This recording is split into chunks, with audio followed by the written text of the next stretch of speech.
Hi everyone, আমার ছোট্ট একটা ব্লগে তোমাদের সবাইকে ওয়েলকাম। সেদিন ছিল জামাই ষষ্ঠী। লাঞ্চ করার পর আমরা ঠিক করলাম যে আমাদের বাড়ির কাছে একটা মেলা হচ্ছে, মা চণ্ডীর মেলা, সেখানে আমরা যাব। তো সেই মধ্যে আমরা দুপুরবেলা বেরিয়ে পড়লাম। এই যে আমরা এই মন্দিরে এসে গেছি।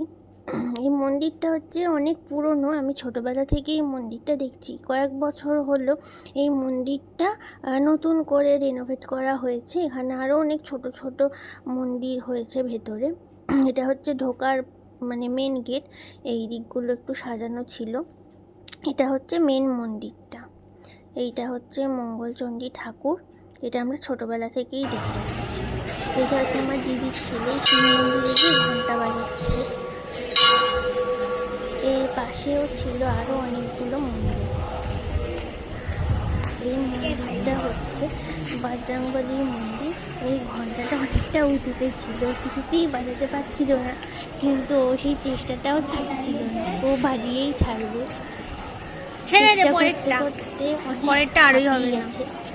তারপর আমার বড়কে হেল্প করছিল, ও একটু উঁচু করে বাজাতে পারে। তারপর আমি বললাম যে ওকে একটু উঁচু করে ধরো যাতে ঘন্টাটা বাজাতে পারে। অ্যাটলিস্ট হলো। এর পাশে একটা মন্দির ছিল, এটা হচ্ছে শীতলা মাতার মন্দির। এখানে আরও ঘন্টা বাজাতে যায়নি। এরপর গেছে হচ্ছে রাধাকৃষ্ণের মন্দির, এখানে ইজিলি ঘন্টা বাজাতে অ্যাটলিস্ট পেরেছে। এটা হচ্ছে খাটুর শ্যাম মন্দির। তার পাশেই হচ্ছে ছিল এটা জিন মাতার মন্দির। এটাতেও ঘন্টা বাজানোর চেষ্টা করেছে, যাই হোক বেশি আর চেষ্টা না করে ও ছেড়ে দিয়ে চলে এসছে। তারপর ছিল সতী রানীর মন্দির। এর পাশেই ছিল কয়েকটা গাছ। আমার তো ফুল গাছ খুব ভাল লাগে। তোমরা যারা আমার ব্লগ দেখো তোমরা নিশ্চয়ই দেখবে যে আমার ফুলের কয়েকটা গাছ আছে। আমি একটু ফুল গাছগুলো দেখছিলাম। এই গাছগুলো জলের অভাবে কয়েকটা শুকিয়ে গেছিলো, কিন্তু তাও কয়েকটা ভালোই ছিল। এই ফুলগুলোকে কী বলে আমি ঠিক জানি না, তোমরা যদি জেনে থাকো তাহলে আমাকে কমেন্টে জানিও। যাই হোক, খুব সুন্দর ছিল ফুলগুলো। এরপর আমরা মেলার মধ্যে ঢুকে পড়েছি। বিভিন্ন রকম জিনিসপত্র ছিল, মেয়েদের অর্নামেন্টস থেকে শুরু করে বাচ্চাদের খেলনা, আরও সাংসারিক জিনিস যেমন থাকে। কিছু কিছু দোকান সেদিন বন্ধ ছিল, কারণ সেদিন ছিল রোববার। এই মেলাটা মেনলি বসে মঙ্গলবার করে, কারণ এটা মঙ্গলচণ্ডীর পুজো হয়, সবাই পুজো দিতে আসে সেদিন। মঙ্গলবার করে বড় করে মেলাটা আরও বসে। তারপর আমরা এই গাছের দোকানটা দেখছিলাম,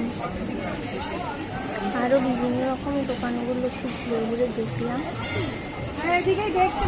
ব্যাগের দোকানও ছিল, অনেক রকম ছিল, তোমরা দেখতেই পাচ্ছ সব ভিডিওতে। এই অর্নামেন্টগুলো বেশ সুন্দর ছিল, কাপগুলো ভালো ছিল। এই মেলা আজকেই। তারপর আমরা মেলার ভিতর দিকে চলে এসেছিলাম। শেষের পেছনের দিকটা এরকম ছিল, এখানে সব খাবারের স্টলগুলো বসেছিল। এখানে বিভিন্ন রকম খাওয়ার স্টল ছিল। তারপর এইটা পুকুরের মধ্যে দিয়ে মন্দিরটা ছিল। এখানে একটা পাখি ছিল, এই পাখিটা সবাই অবাক হয়ে দেখছিল। আমরা এই পাখিটা কী পাখি ঠিক বুঝতে পারছিলাম না, তোমরা যদি কেউ জেনে থাকো তাহলে আমার কমেন্ট করে জানিও এই পাখিটা কী পাখি। যাই হোক, এরপর আমরা মন্দিরের দিকে এগোলাম। এই মন্দিরটা ছিল বৈষ্ণব দেবী মন্দির। এটা পুকুরের মধ্যে দিয়ে রাস্তা করেছে মন্দিরে যাওয়ার জন্য, খুব সুন্দর মন্দিরটা। এটা হচ্ছে ঠাকুর।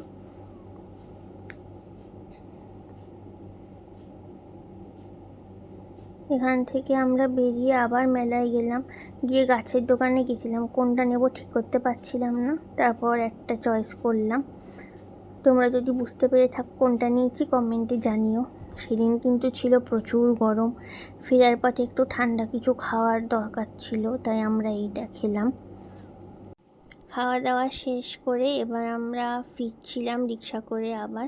মেলা থেকে অনেক কিছু টুকটাক কেনাকাটা হলো, সব তোমাদের দেখাতে পারিনি। আমার ভিডিওটা ভালো লাগলে একটু like, comment, share and subscribe করো।